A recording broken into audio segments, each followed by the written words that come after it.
Magandang araw po mga kapuntos, at sa araw na ito po meron po akong tampok na video para sa inyo at sana ay magustuhan ninyo.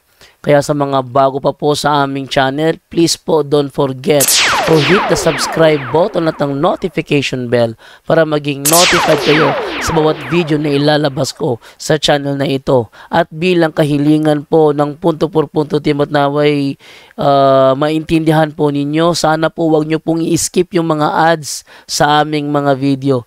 Sa maliit na bagay na po na yan, malaking tulong po yan sa ating programa at sa ating ministry. Sana po maunawaan po ninyo. Maraming salamat po, kaya wag na po natin patagalin. Simulan na po natin.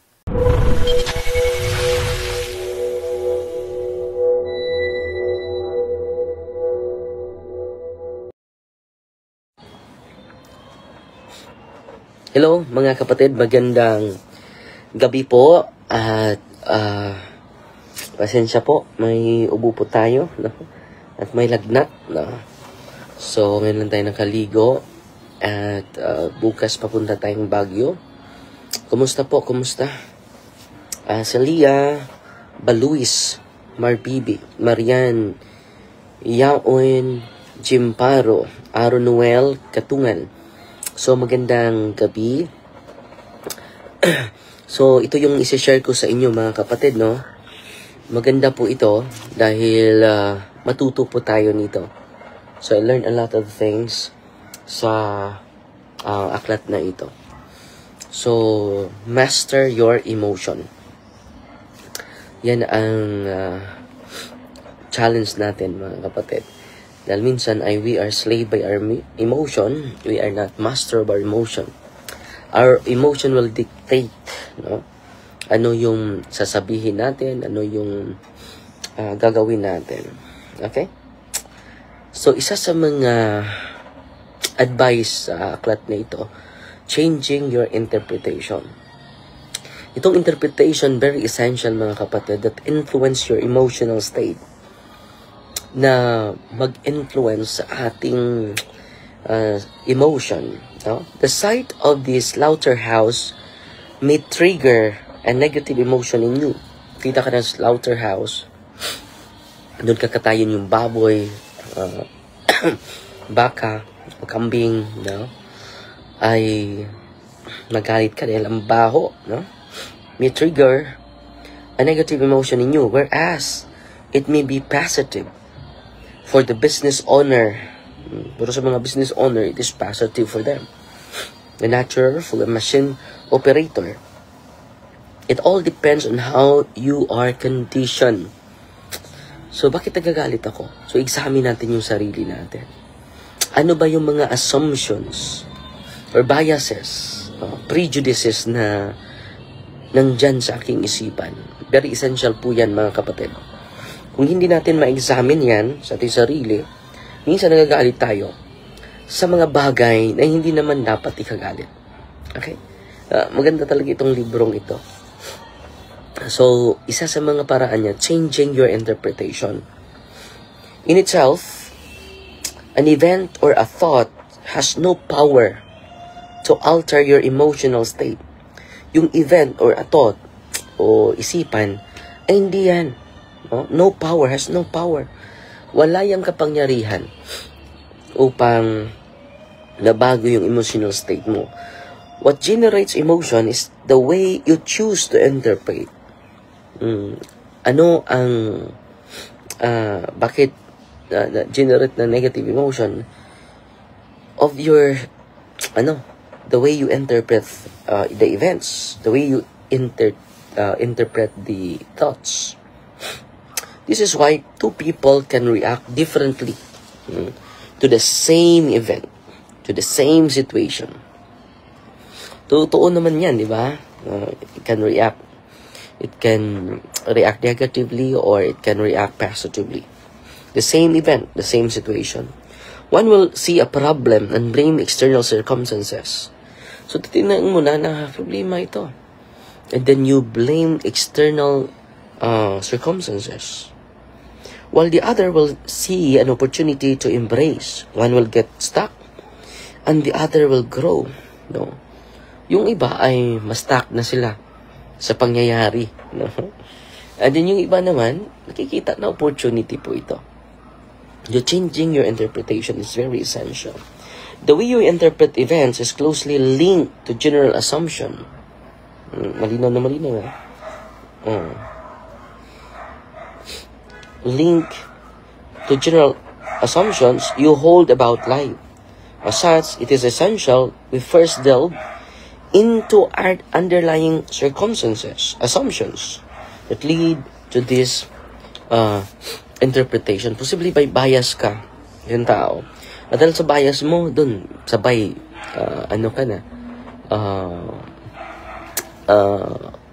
nibuto na ka. Sumabog na yung galit mo. To enter a given emotional state, you made certain assumptions regarding how things should be. These assumptions constitute your subjective reality because you're convinced they're true and you question them. So yung mga biases natin ay kinakailangan natin ma-examine natin sarili. Analyzing your interpretation.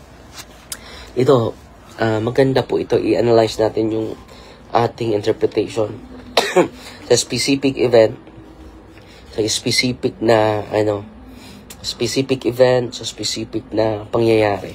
Okay? As we've already seen, you interpret events based on your assumptions or mga biases natin.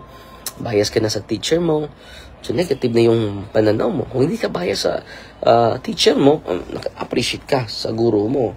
Now below are some questions to help you understand what I mean by interpretation. So yung mga assumption mo, kung negative na, negative yung reaction mo. Yan po. Okay?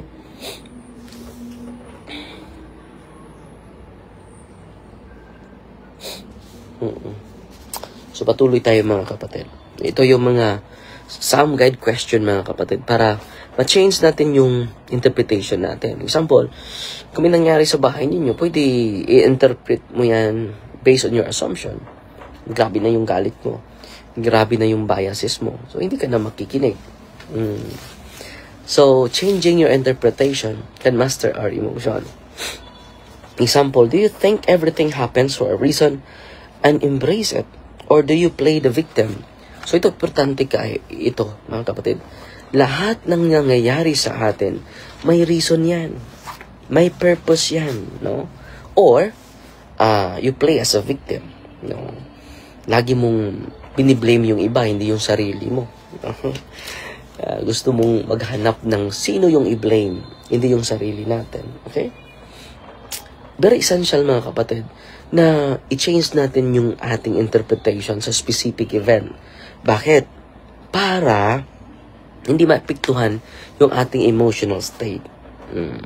Kung do you play a victim, doon, grabe yun. No? Grabe yun. Do you believe temporary setbacks are just milestone that will lead you to succeed? Or do you give up when you encounter your first major setup? So, importante mga kapatid, kung may problema tayo, ginagamit ng Panginoon yan. Parang matutubo tayo. Kung maki-counter tayo ng mga negative situation, negative events, huwag kang mawala ng pag-asa. Huwag kang aayaw. Change na lang ako. Nung una, grabe yun, mga kapatid. Dali akong mawala ng pag-asa. Dali ako mawala ng pag-asa, mga kapatid. No? Do you try to change things that cannot be changed? Or do you accept them?